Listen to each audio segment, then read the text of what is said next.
mission, which also has been throughout the suggestion that we also need to, when we decolonize, the curriculum needs to speak to students. So it means that it can't speak to students without the involvement of students. I'm not answering for the people whom the question is directed to, but I think even myself, I only became conscious that, students are needed when I was here. But before the workshop, I did not think that we need involvement of students. I even have a notion that the students were not there when the colonial laws were made. Some students, they just think that it's a norm to have some colonial attributes in our university. It's a norm that, as a black student, I can't have access to this. I can only have access. It is only through this workshop that I realized that it is important that we have students. But can we have response to the question? Okay, you can come up for Prof. Oh, this is the last question before we proceed on to the group discussion. I think that's a very important question. But having said that, the greatest crisis at our universities occurs largely in the classroom. When I was doing physics, my professor of physics used to, and even mathematics, they used to push us so hard because they believed in us. And I remember the whole class saying, because of how much they cared for us, we could not afford to fail physics. So the interactions that you have in the classroom are very influential. And part of the challenge is the crisis that occurs in the classroom. You need to make your students to believe so much in education that they would not want to have any disruption. Before I joined this university, I approached MTN and to build a laboratory, because I had worked with another university where they built a computer lab. And MTN said to me, yes, Professor Ebe, we have the resources to build a laboratory. But what guarantee do we have that it will not be destroyed the following day? And I had no answer to that. But until such time that we make sure that our students who are disadvantaged do not participate in the destruction of the institutional property. I mean, this is the most craziest thing. And I spoke to the colleagues in physics here who are putting infrastructure. But they can tell you that because they have made it very clear how valuable that infrastructure is, they were more concerned about the students who are not in the sciences in terms of whether there will be a destruction of that property. But what you are getting from the colleagues is that in their interaction with students, they made the students appreciate that they are even lucky to have that.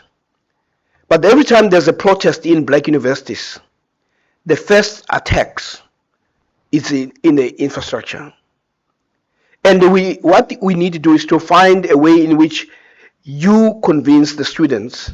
Somehow we must create dialogical spaces where there's a dialogue in the classroom. It cannot be right. And I tell the students that what normally happens is that when we sit out there and companies sit and they get students, and you come from a historical black university, all they remember about it is that, oh, it's that university where there was a distraction of this or that. I mean, we had a situation at the University of KwaZulu-Natal where a library that houses a law, I think it's a law library, material that you cannot find anywhere. They just banned it.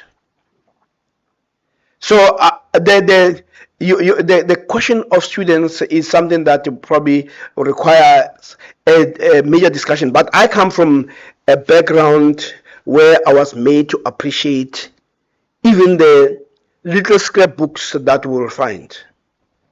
But I do think that if my experience is anything, it comes from the fact that there was a sense where my lecturers intervened for me to appreciate and to make me realize how lucky I am. And if you think about that, the students that we have are the most privileged in a sense. They may not be rich, but in terms of the access to higher education, they represent about 5% of their own people. So we need to drive that you have that, but also that the more you destroy property, you are also sending a message out there about what type of a person you are. And then you get surprised when people say, no, but we'll choose students where when every time we hear something, it is always positive. The only time our universities get into the media space is not because of the ideas that emerge. It's more about the distraction that our students were able to cause. And unfortunately, you carry that burden, the burden of the most disadvantaged and the angriest. Students who are here are in these black universities are the angriest because they bring the anger that they experienced in the society, they bring it into the classroom. But we need to find a way to create a sense. I mean, you have Dr. Mahoba here. When he was appointed to be, what do they call it, the SRC administrator, the level of abuse that he was exposed to. And yet what he did, to his credit, he focused on his studies. But what you saw is that a person who was supposed to be exemplary became demonized. But what it pointed out is that interaction that happens because unlike the people in the administration, you are the custodian of that space and it's a daily space. Influence that space. My students, they'll tell you who are now professors, they will tell you that I told them that if you fail my class, don't talk to me for the rest of your life. And they felt that was a very long time. So they made sure that they succeed. So it's very important that we continue to,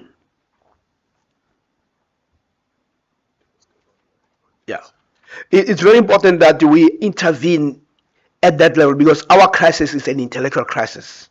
It's a crisis that makes the students or should make the students appreciate that they belong to a privileged class and that if they work with us, we'll be able to take them somewhere. And of course, we are also intervening at the level of the SRC, where we are now inviting people to come and engage, and also to try to bring also some of the best leaders. And one of the projects that we are working on is to bring some of the best leaders to come and address our students. I mean, the advocate there has promised that they will bring one of the justices of the Constitutional Court to come and explain to us what the hell are they doing there, and but it is that level of engagement when what we are trying to do is to create this place as a hive of intellectual activity to sustain and promote the culture of intellectual deliberations and not the culture of violence. But we need to understand that unfortunately you carry the burden of the most angriest. And this is one of the things that the Minister of Higher Education must actually look at, that really the burden that is carried by these institutions it's enormous, and other institutions do not know that. I mean, when I was at VETS as a student, we never had protests, and we never had students. If you could not afford, you'll not even stand there at the gate because you'll be arrested. But I'm not saying people should be arrested, but I'm simply saying that there's an understanding of spaces that can be violated, and our spaces are always violated. But what it means is that you must know, actually, I would say the university administration should know that academics who remain at these universities are the most committed of academics, because people who belong to other places, they'll come here in the morning, and after spending 2 hours, they'll say, no, maybe I'm in the wrong place. And other than the experience that I had here, that I also discovered that you're also sharing movement of cattle, which was very unusual for me. Round of applause to Prof. Sepe for that. I've just received a brief from Professor Kuzayo as adding to the answers that have been given to the questions, especially the question of monitoring and evaluation from Mr. Mgomezulu. Prof. Kuzayo says that quality assurance will be the monitoring structure for the implementation of decolonization. And to also answer the question, to add on the answers to the question that the involvement, which questions the involvement of the SRC/students, SRC chair and secretary are part of MANCO, where this motion was first presented, so they are aware of this. And additionally, there's an Africa Week which starts on the 20th of May to the 24th of May this year, which also amongst the topics, decolonization and Africanization of education will be discussed. So that Africa Week, students also are involved. So in that way, students are part of the decolonization agenda. Without any further waste of time, we are proceeding on to the group discussion, which means that it will be a dialogue amongst ourselves within the same room. So it won't be breakaways like yesterday where we would have groups going to other rooms. So we'll just have a group discussion based on the lessons that can be learned for the decolonization of knowledge production at the University of Zululand. And that particular topic is there on the program. It's because I see people starting to write what I'm saying. And also the key points that will be part of the discussion will be the silence dialogue, and also the power and pedagogy in education, and literacy for stupidication, and invisibility of painful black reality, and dominance of colonial languages, access to justice, medical practice, and also research questions, which we say are still just Western questions that are not talking to our social problems. But it's not limited to that. Anything else that goes with what we can learn from the decolonization of knowledge production at the University of Zululand, especially after today, where we've learned about the history of decolonization of knowledge. So we'll be discussing around that. since I saw that there are not many questions, I think people are more willing to now discuss and give input and give suggestions so that we pave the way for action. Already others have this, are seeing their way, because people are also are already proposing what in their space they will be doing. Can I have to pick anyone to start the discussion coming afore?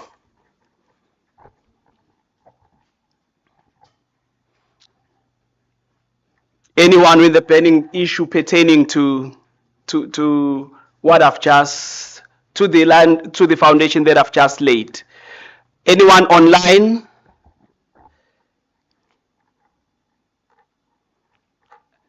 I've been a lecturer for almost 20 years. I know when my class, when I'm asking something, is quiet. So it means that maybe they had some expectations. So can we have at least suggestions pertaining our discussion? Can I give to Prof. Railing before Prof. Kess?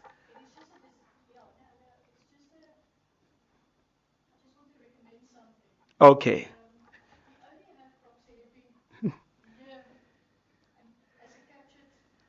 Captured guest and father of knowledge for a while. And I know that he hasn't completed his presentation. I think in the faculty we can still have a lot, and we will have a lot of roundtable discussions, etc. Prof, can we exhaust you totally? Maybe you don't want that. That's just a discussion.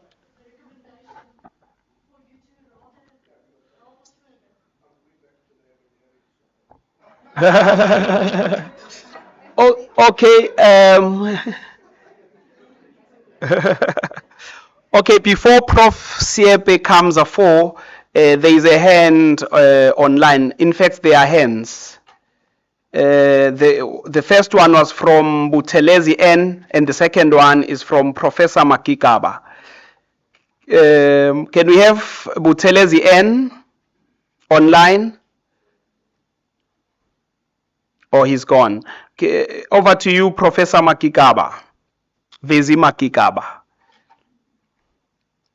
Thank you, Program Director, and good afternoon to everyone online and there at the hotel. I don't want to thank the professors for, I know that the dean will be able to do that, but we've had 3 full days of information. And I am happy that colleagues are engaging with this information, and I'm happy that the Director for Teaching and Learning and the library, they're also engaging in this topic, because their role in this decolonizing of knowledge is very critical.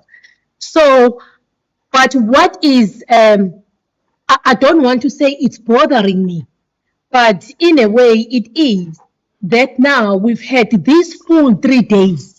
We haven't been going to class. We've been sitting there for 3 days and listening and engaging to this particular topic. My worry is what happens after this. I know that as a faculty, we will have to continue with the engagement, but I wanted to know the action that us as a faculty will take, because we cannot be talking. So my worry is, what next? Are we going to sit again and listen for 3 days? What is our plan of action going forward? Thank you. Thank you, Professor Makikaba.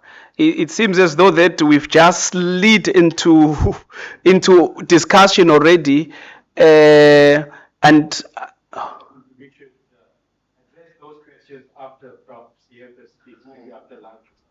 okay. I think when I said I rearranged the program, is that after rounding off by Professor Moyo, it's Prof. Siepe's slot again. I'm not sure if, yeah, so can we, because the discussion is automatically started, can we do the discussion and then we'll have Prof. Moyo rounding off, and then unlimited time will be given to Prof. Siepe in a form of response and continuation of the presentation. I'm not sure if that's okay. Yes, Prof. Kes. Yes.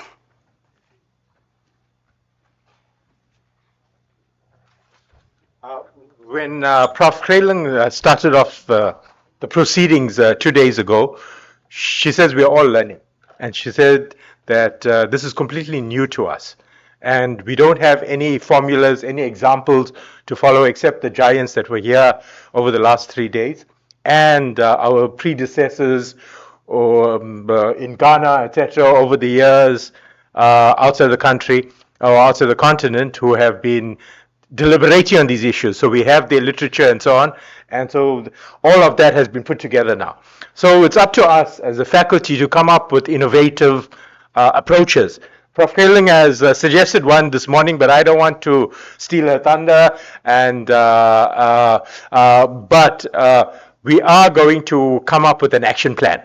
And the action plan has to involve all of us. It will involve the SRC leadership, etc. But we, as the academics, the leadership in the faculty, will have to deliberate on what sort of strategies we're going to come. And there's a wide variety of them. Some very interesting ideas have come up. Prof. Film has also said that it's not the last time we sing Prof. Siepe. So he's going to come to the faculty level again and deliberate on specifics. And so I don't think we can come up with an action plan today. But what we can come up with is a commitment that as this year unfolds, we will come up with the FCAL program of action, which will have to be implemented and will be involve all of us. And that is why all staff were involved over the last 3 days, and so we cannot say we are not aware or we don't understand. Or if we don't understand, we will continue the process of encouraging understanding. Thanks. Thank you, Prof. Kes, for that response. Anything you would like to add, Prof. Riley?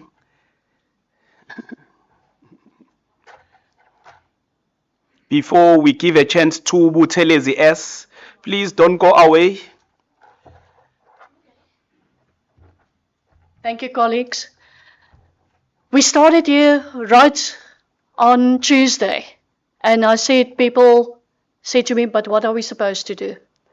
And we were exposed to the best of the best that guide us in terms of this colonial entrapment of mind and of knowledge and of research and in terms of what to do.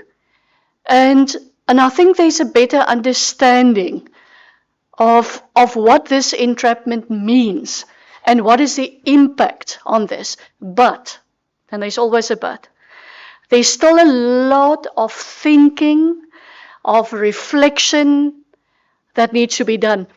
Prof. Seepi mentioned that his children asked him, what is he doing at work? And he said, no, he's paid to read.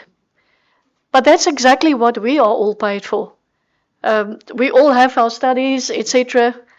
And we are supposed to convey knowledge to students, and reasoned and relevant knowledge. And I'm focusing now on the relevant. Because what we thought is the relevant information that we convey seems to be only a little bit of the truth.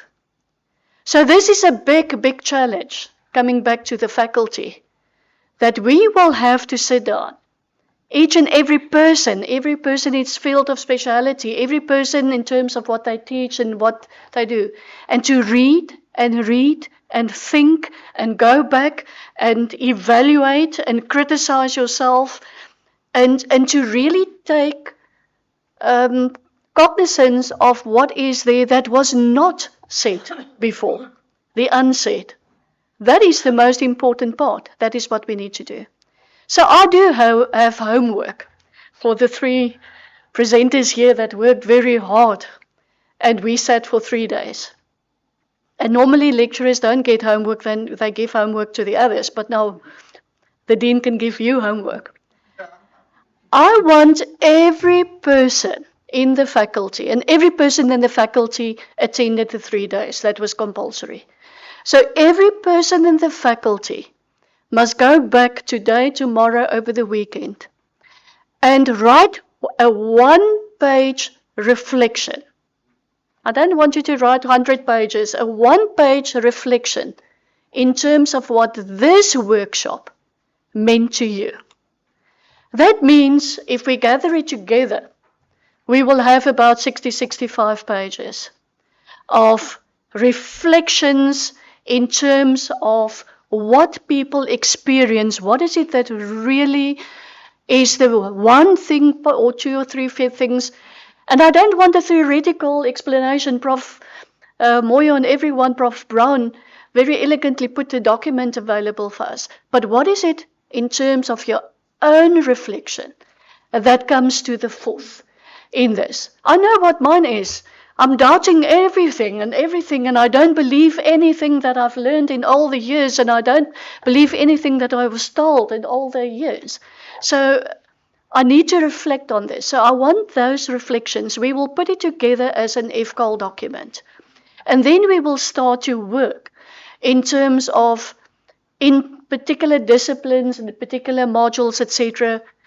Again, that is the plan, then to start with a proper plan in terms of taking your module and to go read what is the outcome that it says there. And if that outcome is not focused on improving the lives of the people in South Africa and the African people in the country, then your outcome is incorrect, because that is our job to do. We will, through Prof. Kasirim, will work on the research part in terms of this, and modeling and theorizing, etc., etc. Prof. Madigawa in terms of teaching and learning, Prof. Lizelle and Charlene in terms of community engagement, and bring all of these things together. So that is the first plan then, is to write that one single pager with your name on top, and what this reflection in terms of what this 3 days, what you take from this, what you want to see from this, how did it change your total orientation to knowledge creation. And then we work from there onwards, because I found the best way to learn is, after you learn and reflect, to write something down.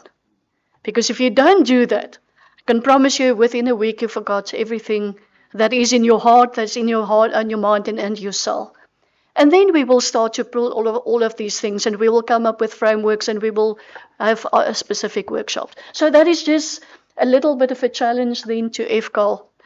Let us write a decolonization of the mind document that we can share with one another. Thank you. I hope, Prof. Nano, that is enough homework for the weekend. Yes, Prof, it is now. A round of applause for Grayling. I see some are not clapping. It's because we've been given a homework. And we're being given a homework, and I saw no one writing down.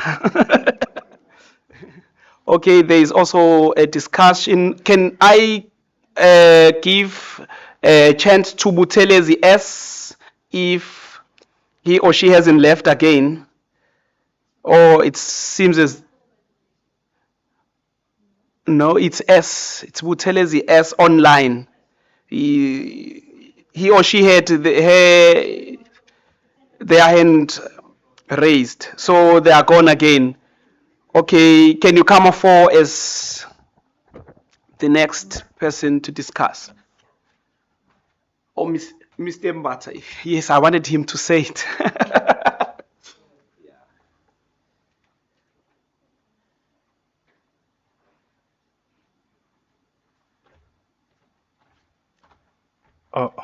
Greetings, colleagues. I'm Mr. Mbata, under Department of Law.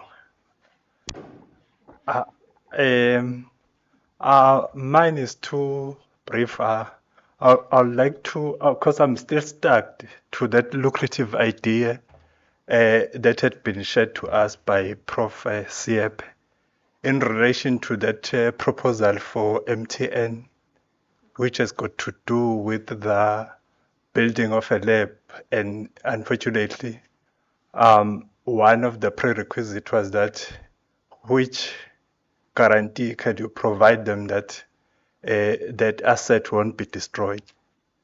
So I think if we can proceed with the program without reflecting to that, that will mean we have missed a lucrative idea that was going to benefit our students.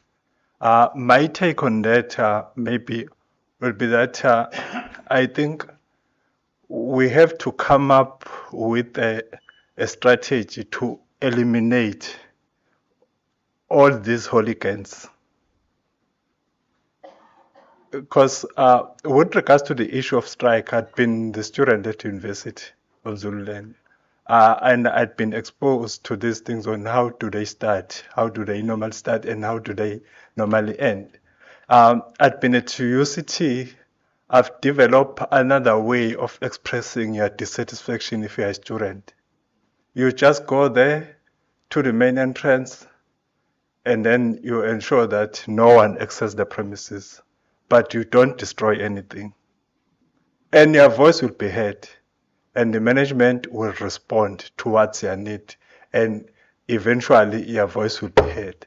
So I think it's about high time for our students to drift away from this mentality that in order for our voice to be heard, we have to destroy the assets of the university.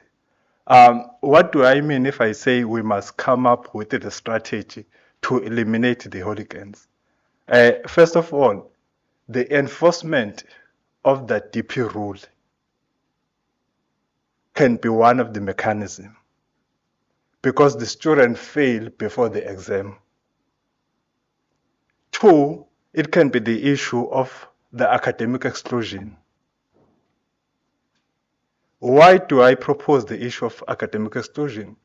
Because if you have overstayed your welcome, we are no longer relevant. Not that I'm betraying the student, not that I'm being heartless, but on a serious note, because if you check students who tend to be problematic at these institutions are those who have overstayed their welcome, with student number for 2016. And what they normally do, they influence these young ones. So coming up with the strategy for academic exclusion and also the enforcement of DP rule, I think those will be the mechanism. So with that being said, I would like to urge Prof. Siepe to go back to MTN based on these proposals that I've made, to say, no, these are the strategies that we are trying to mitigate, or we are trying to convince you with that the asset of the university will be protected. Because we cannot allow, we cannot afford to miss that lucrative idea which is going to benefit our students, based on the fact that we don't have a mechanism to safeguard the asset of the institution. Thank you. Thank you very much to Mr. Mbata for a very constructive advice which will bear fruit. I can't wait to see the MTN lab within our campus. I think it's relevant to the colonization agenda.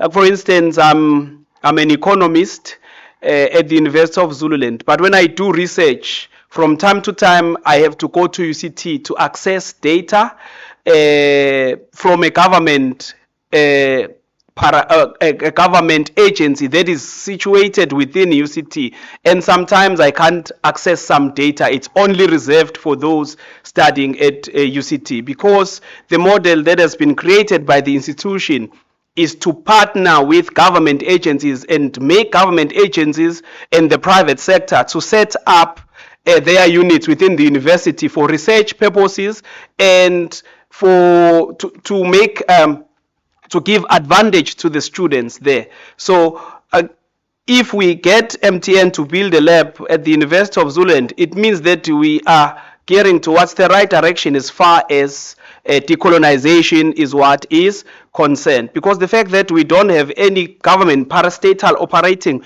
within the institution, it's because we are a historically black university. Most historically advantaged universities have government parastatals operating within them. If you go to VETS, there is some parastatal or government agency or whatsoever. If you go to UP, and that having such within the institutions is very advantageous for the employment of students and also for doing even more research that is impactful to our country. So it will be advantageous. It will be a good beginning. We will have MTN, and then if we are used to such partnerships, we would even have the Reserve Bank setting up a research unit within our institution. So without any further waste of time, we'll have Professor Moyo giving us a rounding off, then after we will get Prof. Siepe to just give us response, feedback, and also put things that have been missed. Can we give a round of applause to Prof. Moyo?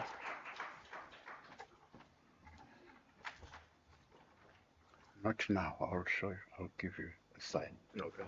Thank you very much. I'll be brief because I know that we have gone over time, and I had set up another meeting somewhere at 2 o'clock because I thought the program was ending at 1. So if I leave, it's not out of disrespect, Prof. Haley. I enjoyed it. It's just that I will have to rush. Okay, Prof. Siepe is threatening us with a course, grappling with all these complex issues and concepts. Professors be warned, if you enroll for that course and fail, score below sub-minimum, you might have a hard time, writing a re-examination. Anyway, that's just by the point.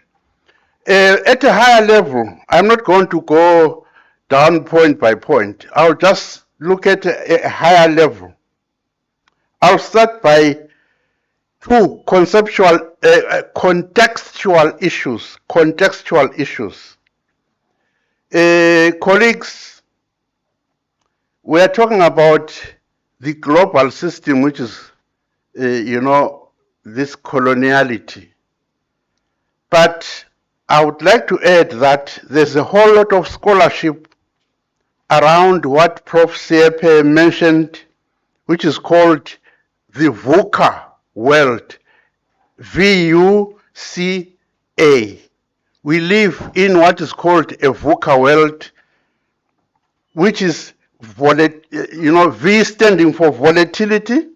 The world we live in is volatile.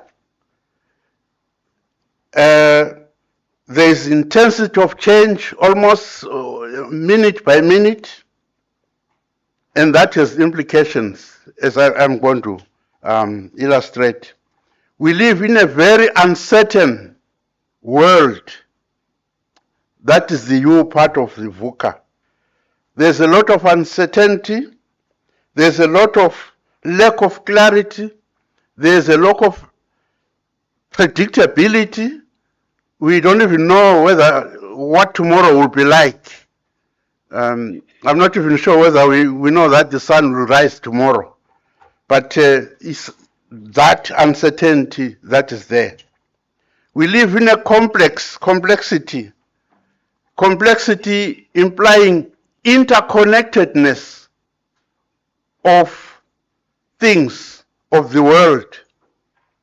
What happens in a tunnel in Gaza can have an impact on your table in your dining room. I don't have to elaborate that. It's so interconnected that you cannot solve one small part. You've got to look at the whole. And then lastly, there's a lot of ambiguity because of the unpredictability of the world. There's a lot of ambiguity which attracts different interpretations of what is happening in the world, in institutions, and at homes. So in short, at a higher level, read about it. There's a lot that has been written about the VUCA world that we live in. Some scholars have gone so far to say it is a mutation of coloniality. And some people spoke of globalization, which is the next point I'm going to. There was a lot of questions around globalization,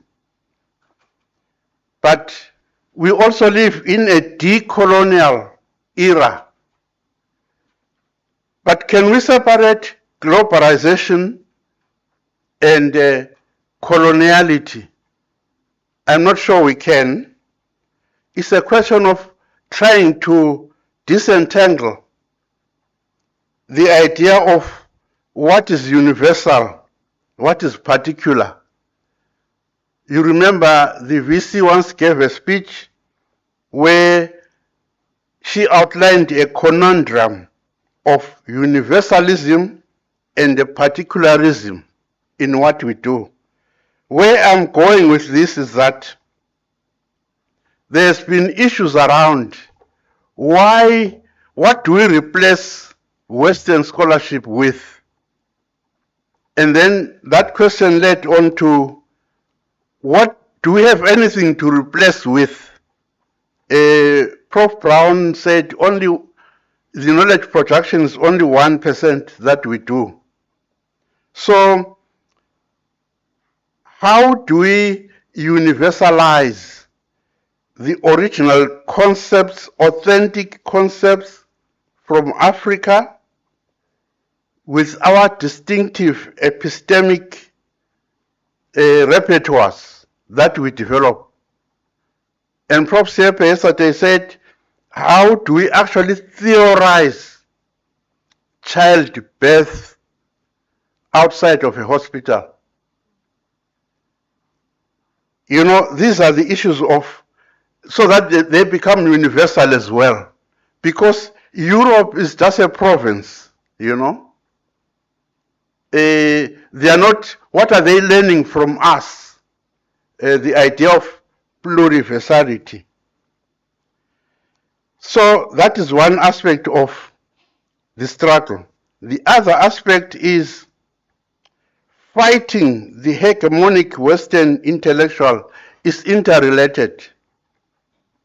As we raise our own concepts, we are struggling with the infrastructure that is already there, which we talked about. And I think Prof. Kuzwa talked about it as well. That is hegemonic. That is, shaping reality and the way we think, the way we conceptualize.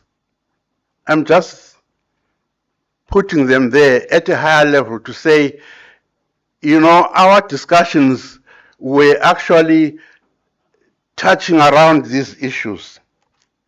You can now show this. How do we come out of this? I would like to show you two or three quotations from Ndlovu Kacheni. Can you show it up, please? Ndlovu Kacheni. I think those are very powerful. How do we get out of this conundrum where on the one hand we are trying to produce our own, and on the other we are struggling to unmask that which is constraining us. I just want to, this is the one. I just want to leave you with these quotations from Kacheni Ndlovu. In a way, they have been mentioned, but they are powerful. They are very fundamental. And as you write your assignment, by the dean, which you were given by the dean, think about this. We must think from where we are located. That is Africa as a legitimate epistemic center from which we make sense of the world. Okay? What are you doing again? People online can't say it. People online. Have you been sent by Colonel Masters to? There's something else on the site. Can you see the whole? Yeah. Can you come?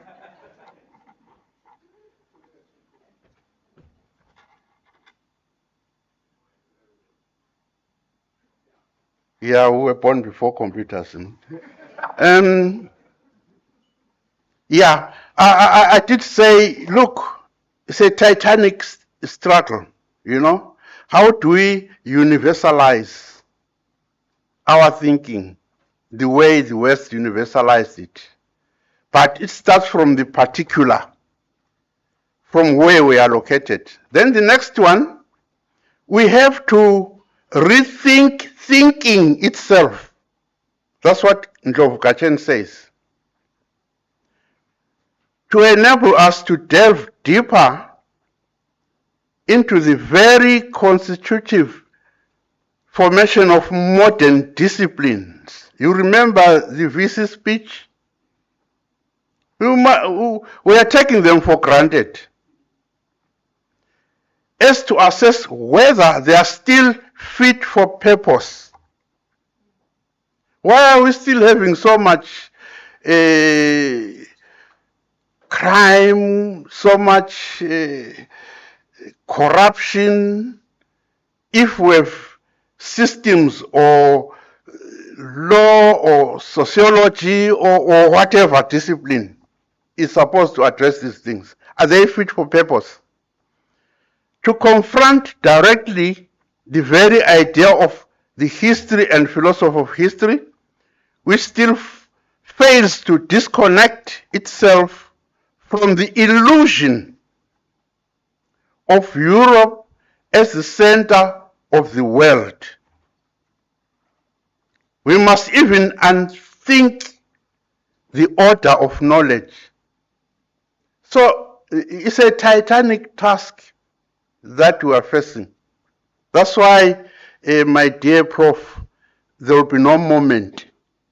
I think it's a long haul. We're in it for the long haul. Lastly, learning to unlearn in order to relearn, to break free from the thinking programs that are imposed on us by education, culture, and social environment, always marked by Western imperial reason.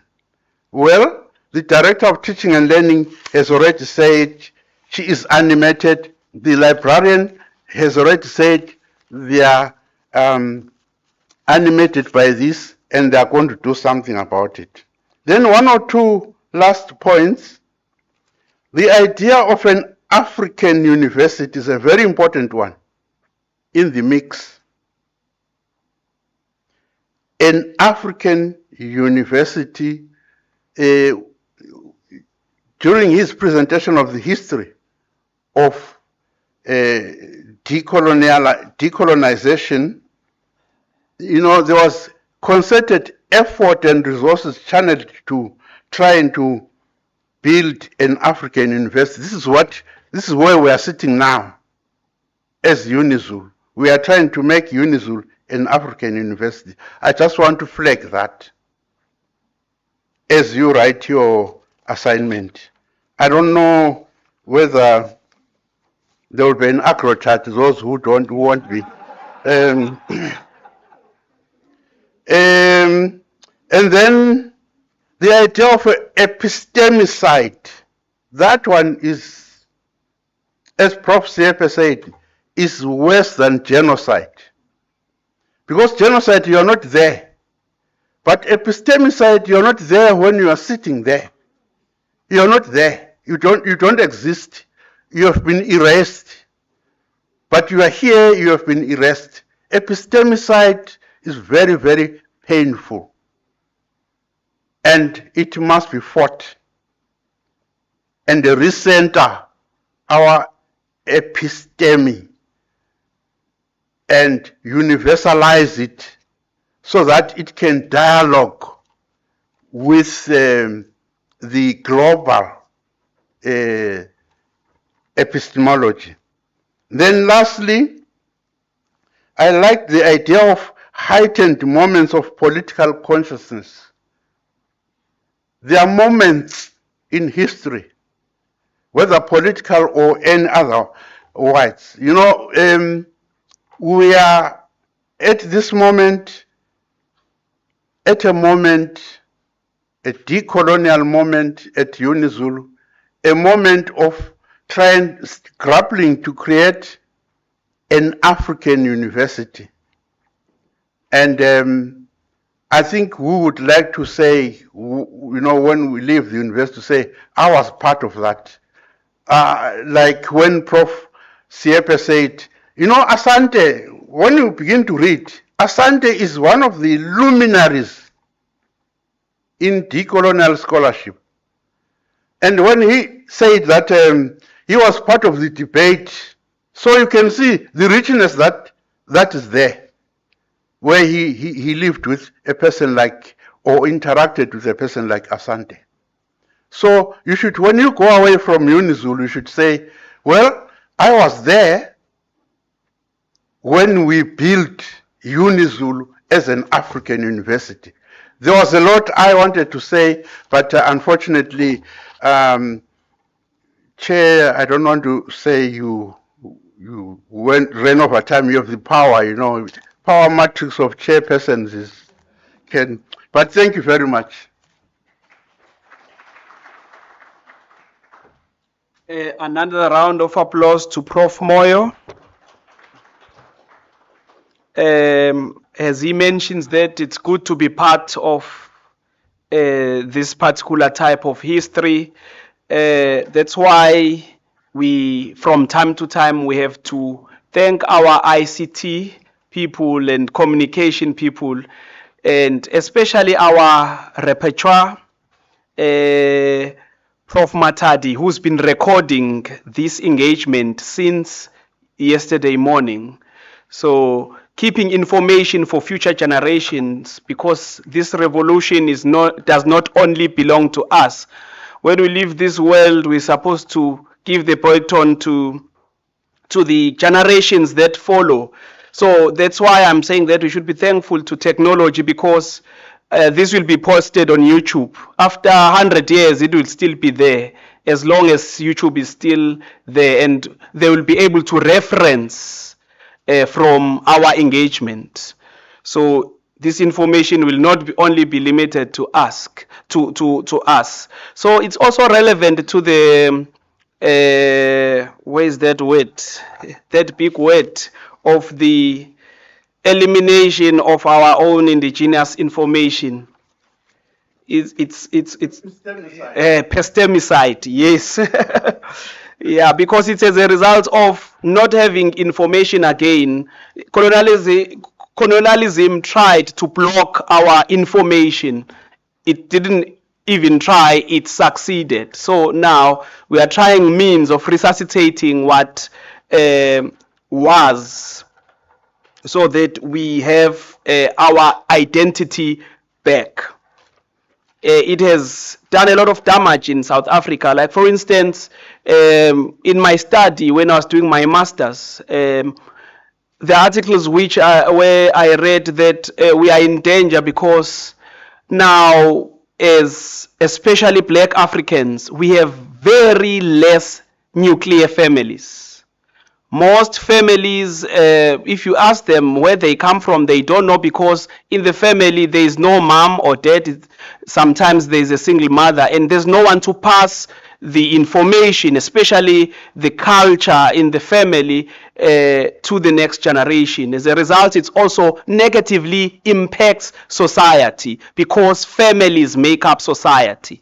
So I think that's why this particular revolution is very important. It will undo those so that in future we have a lot of nuclear families. Without any further waste of time, let us proceed to our item with Prof. Siepe, where he basically responds to a lot of things that were not responded to and also extend from his presentation. Can we give him a round of applause as he comes forward?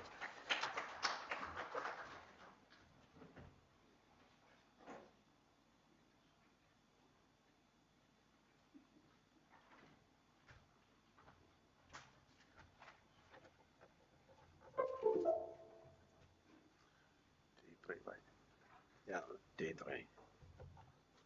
Yeah, yeah, that's probably. And then Yeah, sure. people online.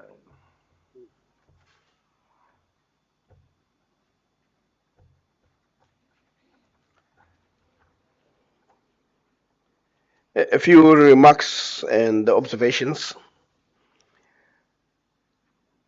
The first thing that we need to do is to find comfort in the sense that even though this is a Herculean task, this university has taken the position to commit itself to move into this direction at the highest level.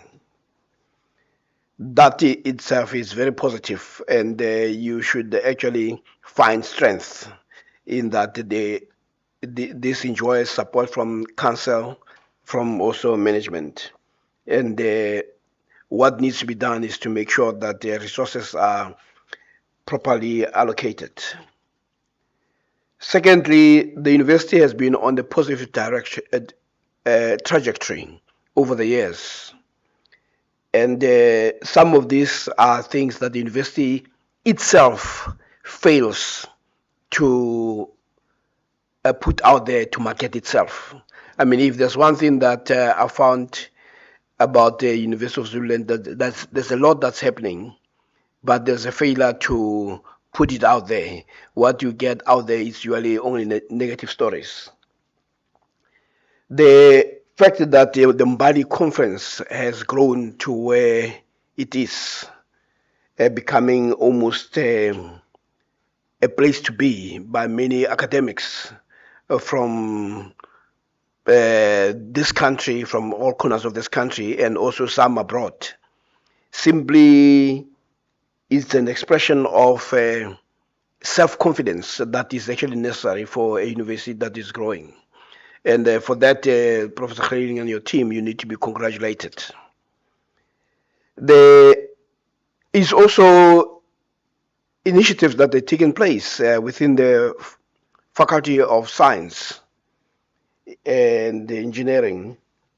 You are also a host and partners to the building of the modern African nuclear detector laboratory, which has enabled this university to be the university that contributes to the production of many nuclear scientists, more than any. You produce more nuclear graduates than many universities. That is when it comes to African students. This is a university that is a chair of hydrology. And one of your professors is actually one of the top, not only in this country, but he belongs to the top 2% of the hydrologists. And I say this because I traveled with him and I saw the level of respect that he was enjoying in a number of countries where he had been. So there are these positive things that are taking place. We also have our students being able to do research and invited to do research at the CERN. The CERN, which is in Switzerland, is one of the most expensive scientific enterprise, where they are busy dealing with, it's more around accelerator physics.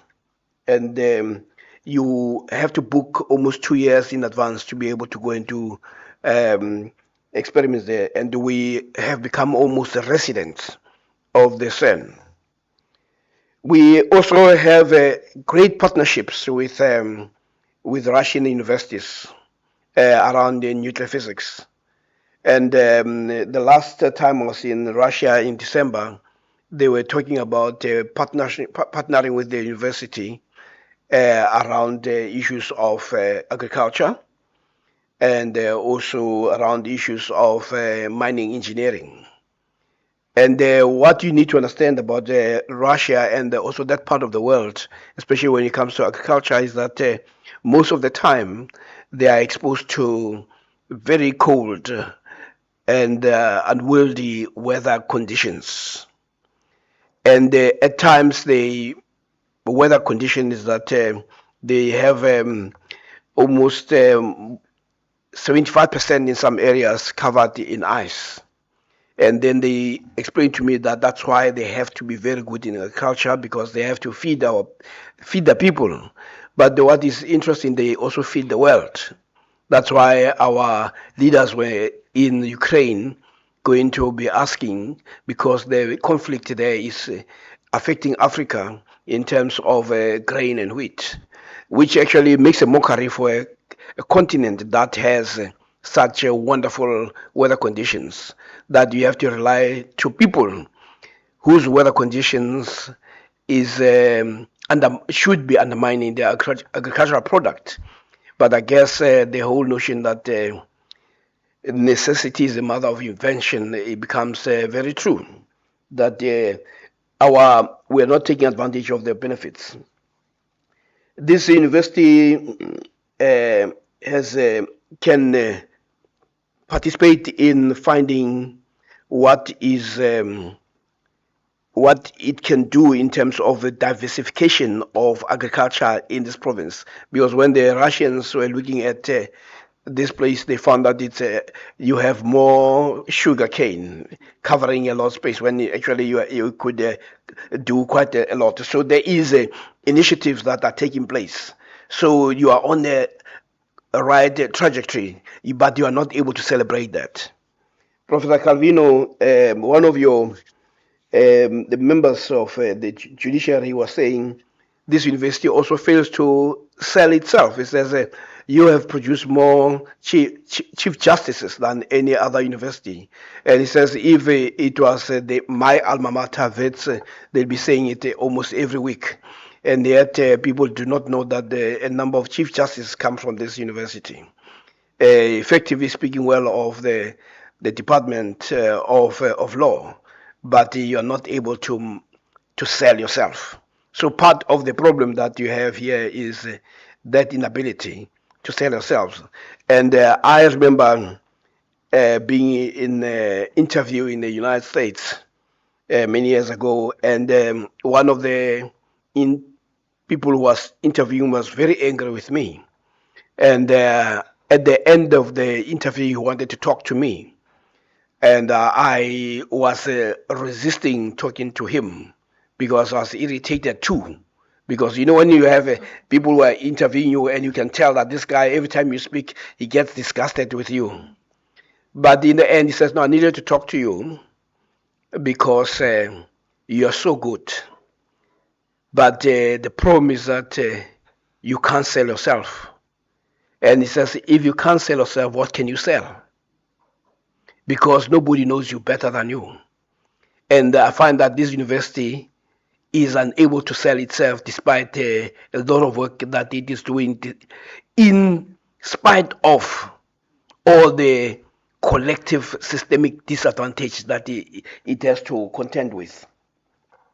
So that's one of the things that you need to think about. But you also have to think outside the box and use the self-confidence to do that. And one of my friends who was in exile, he was based in Belgium, and the interesting course that he was teaching, Professor Greding, will be surprising you. It was called "In Celebration of Idleness," because in some of those countries like France, there are people who will never work, but they live very well. because the taxation is good for people who are there. So those who are not going to work have to be provided with the means to understand and to celebrate idleness. And but you can actually Google that. There are very interesting articles that you can get about around celebrating idleness, because it is not only idleness that you may find that space to be almost liberatory. Of course, when I say idleness, I'm not encouraging South Africans to be idle. They are anyway idle without provocation.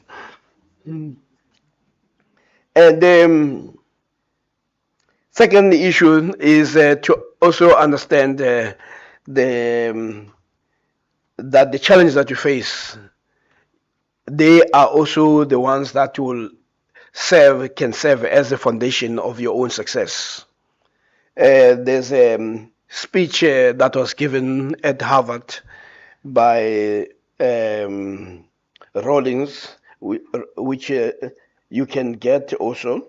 It's a very interesting speech. It's called "The Fringe Benefits of Failure and Imagination." You can Google it.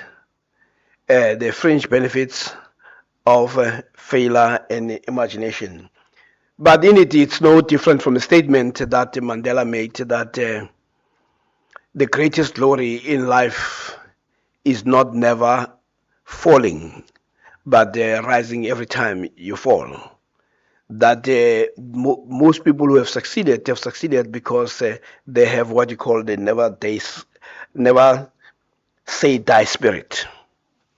But I thought I wanted to conclude my presentation with simple things that can be done immediately, the low hanging fruits. One is, I'll give you just an analogy of government. When the first parliament sat, and some of the people had not been in parliament before, it was a space that was unfamiliar. But what they knew is that a majority of them were victims of laws that were discriminatory. So the first thing that they did was to say that that parliament must actually within 5 years try to address the issue of laws that were racially and or gender discriminatory. So they began to identify those to remove. They have not succeeded in removing all of them, but it was one of the low-hanging fruits to say, we will not subject our people to all these laws if we are going to move forward. And what I said earlier is that even with yourselves, you can start identifying what are the things in the curriculum that are the easy pickings to go. But my thrust for this week was really around the total onslaught on the minds of the colonized. And I thought I would give you a few examples in terms of how practically or in general daily experience people have experienced that. One is you can get the article on the internet called "The Literacy for Stupidification" by Donaldo Macedo. I worked with Donaldo Macedo, I think, in 1993 at the University of Massachusetts.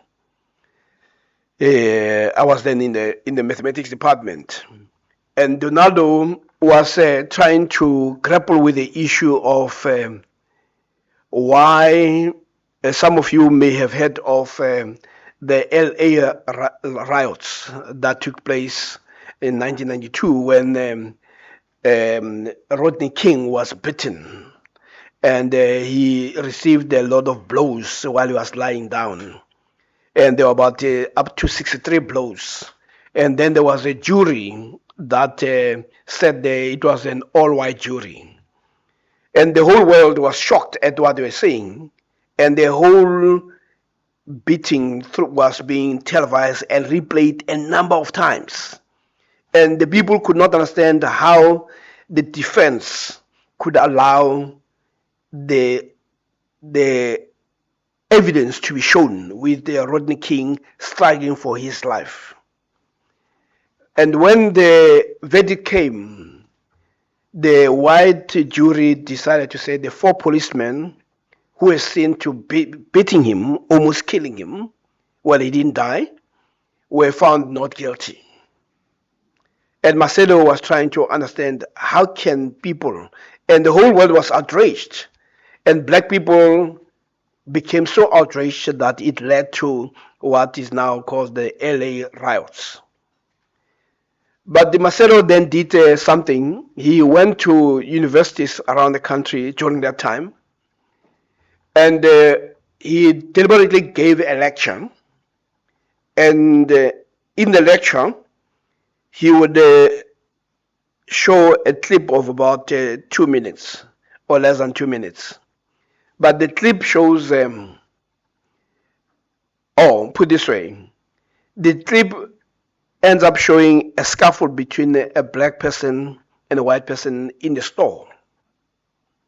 And then he finished the lecture, then he asked the students, these are university students, that in that fighting between the black person, the scuffle between the black person and the white person, who was responsible? And all the white kids said it was the black guy. But the black students said no, but it was a white guy. Then he reversed to show the clip again. And lo and behold, the white kids were shocked to discover that it was the white guy. But for Macedo, he was saying, this actually shows how that the eyes do not see. It is the mindset. Because they've been told over and over again that black folks are a problem. Even when there's evidence, they just watched it. I decided to go to university students and just show them that. But so until we understand the role of the master narrative, because the master narrative shapes and guides your behavior. It guides your belief system. It guides the value system.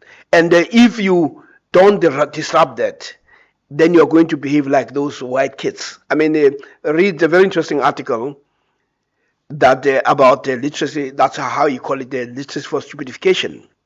And he ends up saying, it is the mind that sees, the eyes only records.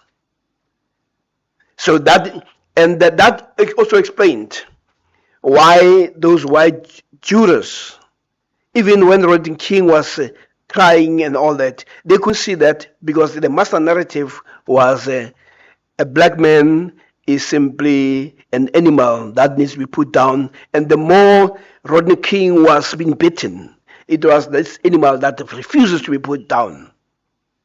And that's why you could end up with what you had with the George Floyd. And even when you saw George Floyd, something that led to the Black Lives Matter, there were concerns that the jury may also find that the policemen were not guilty. And even then, there were also stories now that were trying to portray George Floyd as this monster anyway, almost wishing to explain away this kind of behavior. But these are the realities. But again, it shows how when people are ideologically blinded, and our job is to make sure that we give voice, but we also make these things visible. So when we talk about making sure that you unmask, this is what we're talking about. You make these things visible, even in your curriculum. You make visible the orientation and Eurocentric bias that is there. I mean, for instance, if you're going to talk about history, if you go to if you studied in America, you'll find that when they talk about America, it's largely about Americans. And but the concept of history are still the same concepts. There's no reason why you shouldn't be able to find examples. I mean, for instance, here there's I had a picture of the people in Zambia carrying this guy Livingston, taking him to the river to go and discover it, you know. And then it said that he has discovered Lake Victoria, you know. And of course, people in the US were surprised also to find that they were discovered as if they were hiding. But you find that type of language. And how do you go and discover the people, you know, who were already there? So, but you find the articulation in our text. If you start having this mindset that we are trying to put, you start saying, damn, this is very interesting, you know. And then that is where you begin to change. I also wanted to give example of Agritlaste. Agritlaste was the editor of the Sowetan, and I've written also about this. If you look at you also type literacy for stupidification, it might give you more my article than Macedo's article, but it was based on Macedo's article. What Agritlaste did was to have these benefactors of the Sowetan, people who were funding Sowetan, and he took them to Soweto. And he says that when he got to some place, it was a dumping ground where people dump everything. And in there was animals and people, and the old woman who was scavenging with her children for food. And not far from there was a horse that was also eating from the dumping, and it was emaciated. And he says, to his shock, the comment from the people that he was with was more about the horse that was emaciated. And he was shocked. He said, can't they actually see here's a black family that is scavenging in the same place? I mean, they were simply short of having to go and report to SPCA. But the fact that you had an old woman with the black children scavenging in the same was not the first comment. Because, of course, that's what you expect from people. So these are the things that we need to be able to unmask. I spoke about linguicide and the dominance of colonial languages, that even us at the university, we should be asking, why should our people, even at moments, you know, the interesting thing, I had a chairperson of council in a university I was closing, who says he was a medical doctor, and he became a lawyer. He did LLB, an advocate of the High Court, and then later he became also a priest. So I was joking that no, in your case, it's a one-stop shop. That when people are sick, they can come to you. When they are in trouble, they can also come to you. And when they are about to die, they can also come to you, you know. Dr. Nglapi, he has actually unfortunately passed on, you know. But the long and short of it is that even the notion of access to justice, we should liberate these courts of ours, that cannot be right.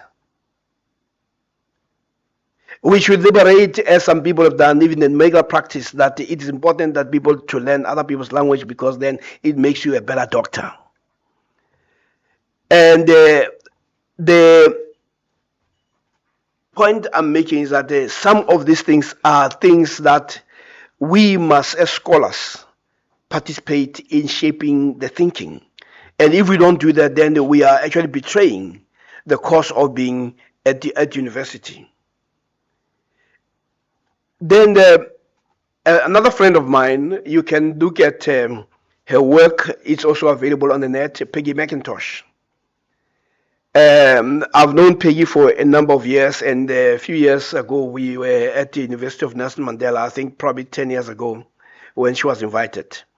Peggy McIntosh was concerned about what she considered to be a male privilege.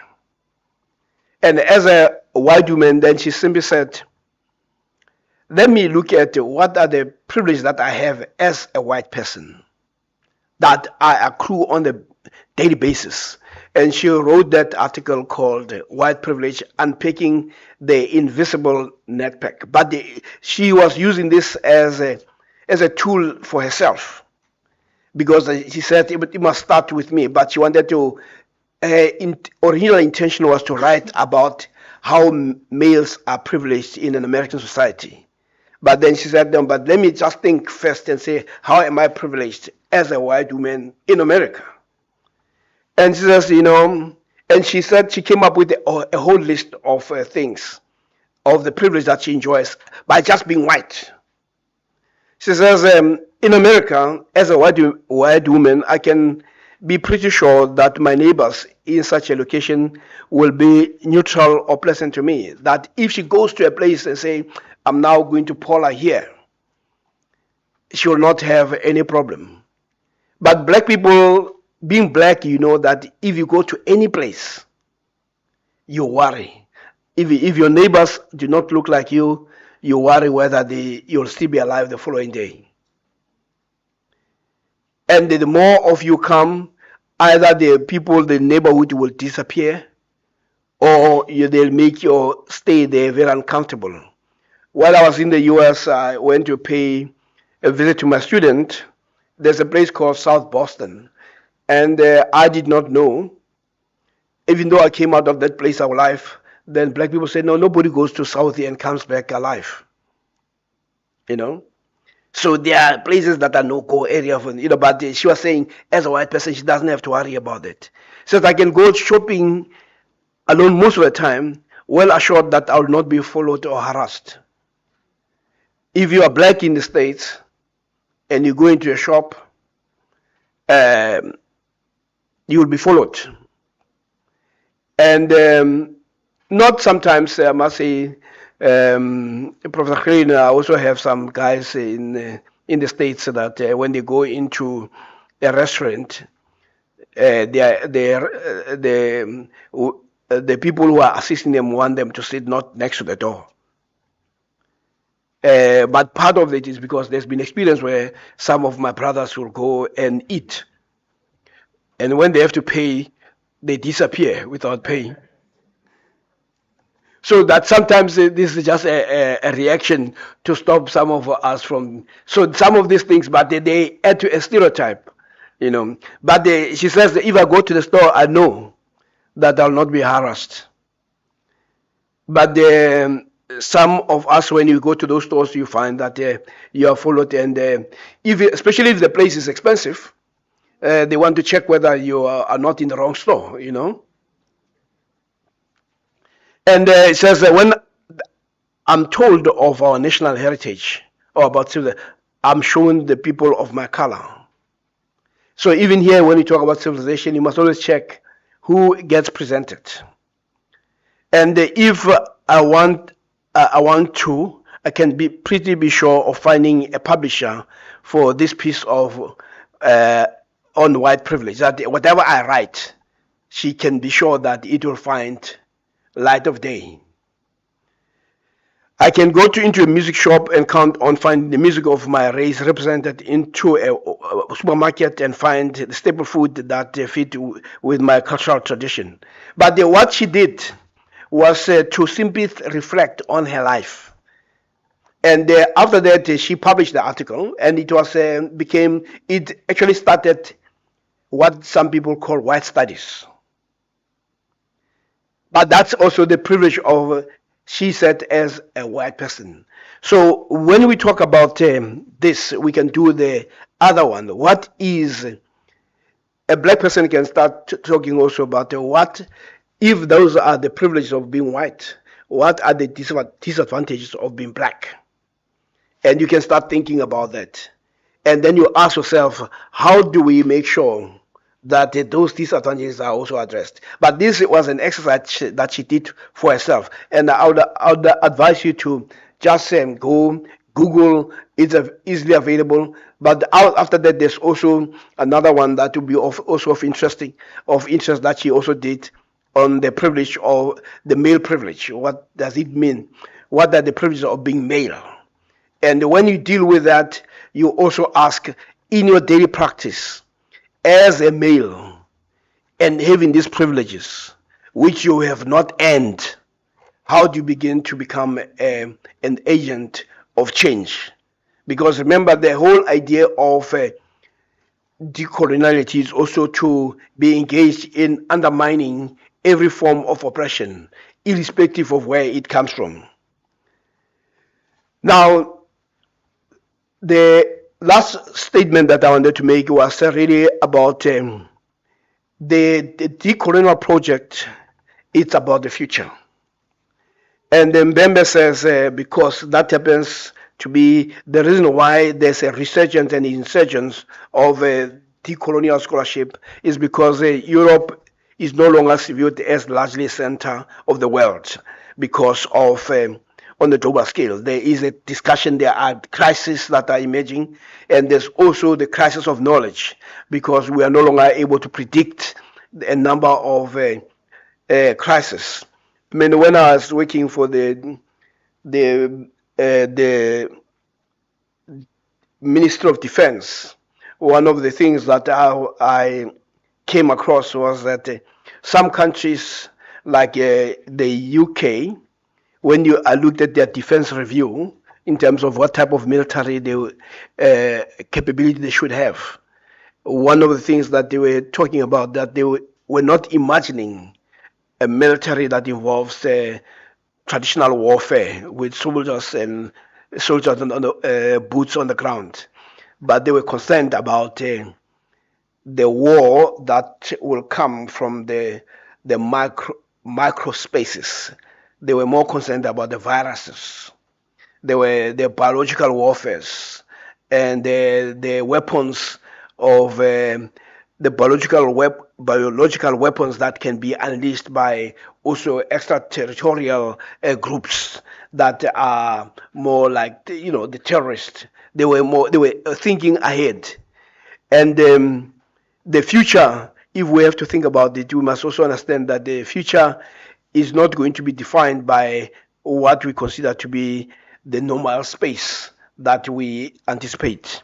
And lastly, you are faced with the fourth industrial revolution. And as I said, we need to start thinking about how do you prepare young people to an uncertain future? The very future that Professor Moyo was talking about, that is vulnerable, volatile, uncertain, complex, and ambiguous. And how do you make sure that you are also reflecting on the fact that soon you'll be having graduations, and many of your students are going to graduate to unemployment. What does it say about what you are offering? So these are the grappling questions that will be, when you talk about decolonial, it's about now going back to those fundamental questions about what we do, what our business is. So the project is a project that also defines your job. That if you are going to, and this is a question that society has not asked. We always ask all other people. I mean, one of the things that is that you've seen doctors who graduated and were marching saying they are unemployed, even when the hospitals are running short of staff. But the question that we ask is that if you're going to produce those doctors, one of the DG was saying something interesting, that he finds these doctors to be the most spoiled. And I was trying to understand how could the DG say that. But then he says, as a doctor himself, he has never been guaranteed of a job after qualifying. Because elsewhere, what all other professions do is that they try to use their skills in a number of places. I mean, I know my friends in the US who are doctors, when they graduated, they didn't go into the hospitals. They went to work for wine companies to talk about the benefits of wine. and some of them they went to work into the pharmaceutical spaces. He says these are only profession where people think that when they graduate they are entitled. So I know lawyers when they finish practice their degrees, they will find spaces to use their legal skills. In a number of, it does not have to be in the courts. It could be in a number of places. So we need to start thinking about not in a narrow way in terms of the students that we produce, but if we continue to have students who graduate to unemployment, then we should be asking whether it shouldn't be us who should not be unemployed, because then we are doing a disservice, because these kids come here with the hope of saying, I mean, remember also some of these kids who come here are supported by their grandparents' pensions. And then after all that has been invested, then they are out there in the streets. So the whole decolonial project is not only about colonialism, it's about the future. Hence, I'm talking about the back to the future. Ladies and gentlemen, it's been a pleasure to have been here with you for the last 3 days. But I thought we should give you a sense of what's on the menu for this course that we want to introduce for every academic. But it is really about not only about the history of subjugation, it's also about making sure that there's a disruption of that subjugation, so that in the end we produce people who can stand up and be proud to say, as Professor Moyo was saying, I was part of the group that emerged from that great university. Seme imagined that the future of Africa will be liberated from the thousand hills of KwaZulu-Natal. May you guys live to fulfill that vision. Thank you very much.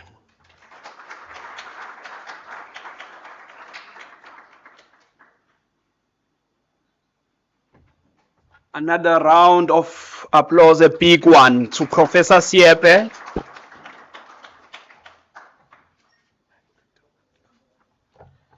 Yeah, it's been a hell of a lot of 3 days. It's like my brain is going to explode with information. Yeah, if Professor Siepe was going to say we are writing an assessment tomorrow, I will gladly write it because there's a lot in my head. So thank you very much to Professor Siepe. I think we've come to the end of our program. Just before closure, I would like to call upon Professor Kreiling to come and deliver her vote of thanks. Can we give a round of applause to Professor Kreiling as she comes up forward?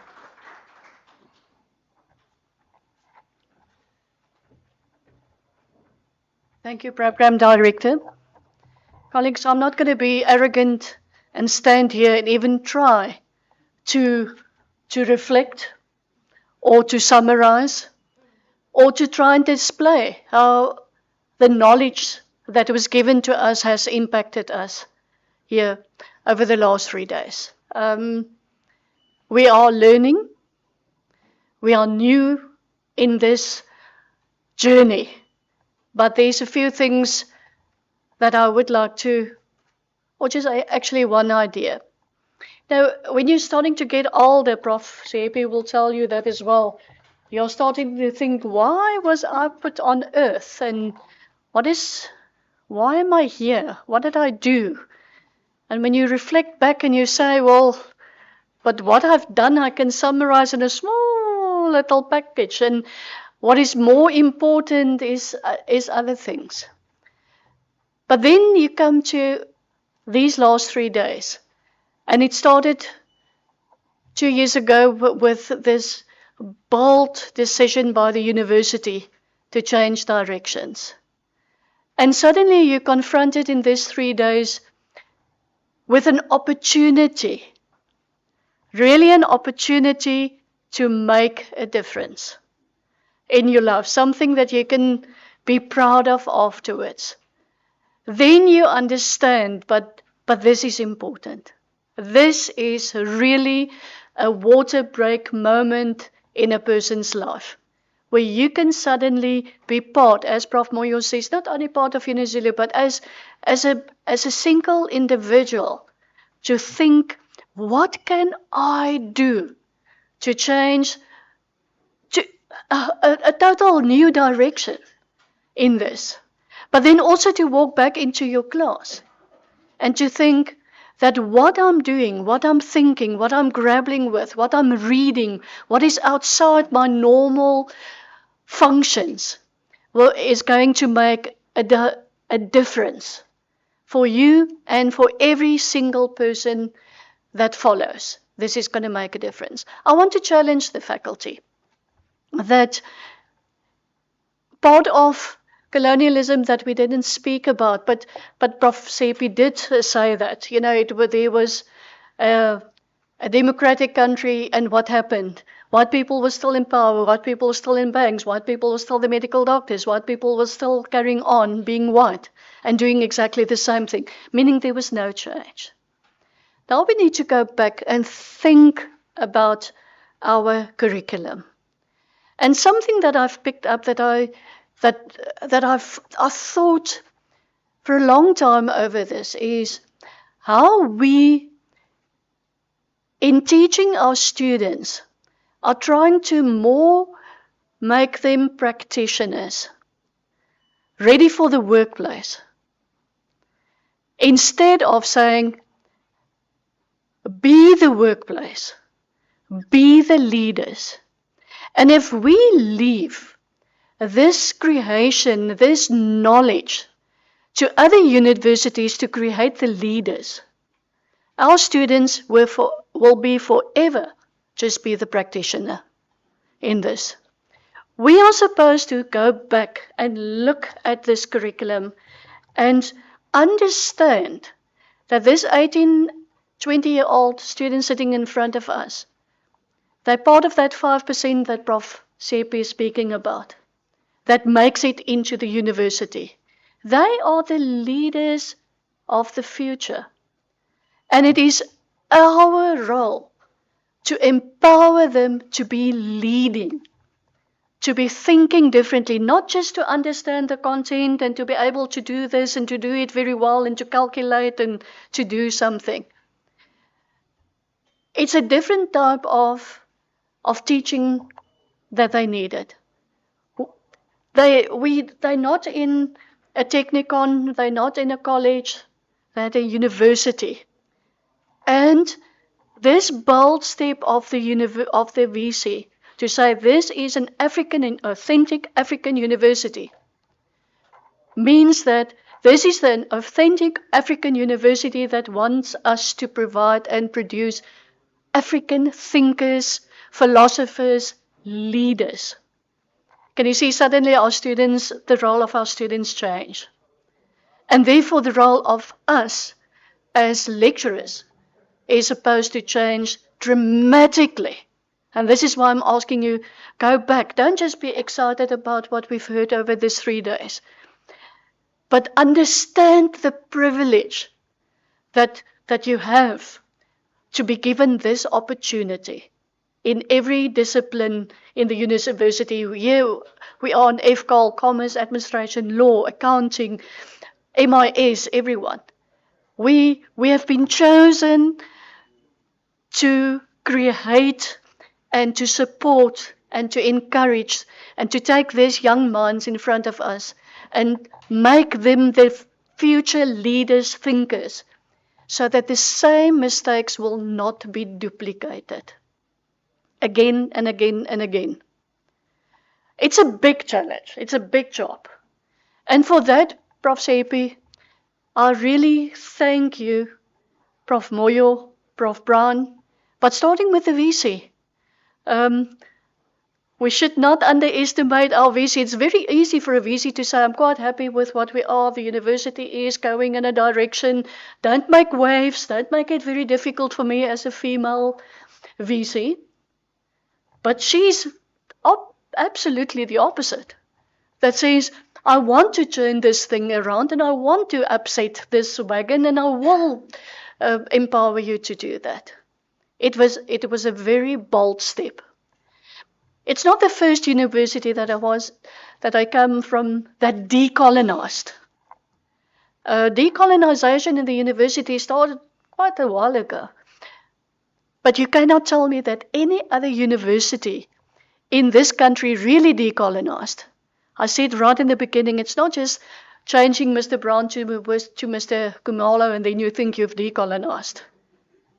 I said that because that's what a lot of universities did. That is decolonization in this. What is the most positive aspect in this is that a very negative decolonizing has been replaced by this very positive Africanization. And that is, for me, the winner in this. Other universities were unsuccessful because they were told, go back and decolonize. But they didn't know what to replace it with. We have this privilege of having thought leaders that can come up and tell us, there's a history, this is what's going on, this is how you are captured in a way of thinking. But there is something else. Let's look at this. And to provide us with a different other ideology. That's actually what it is, a different other way of thinking. So we are very, very privileged in this university to be part of this history.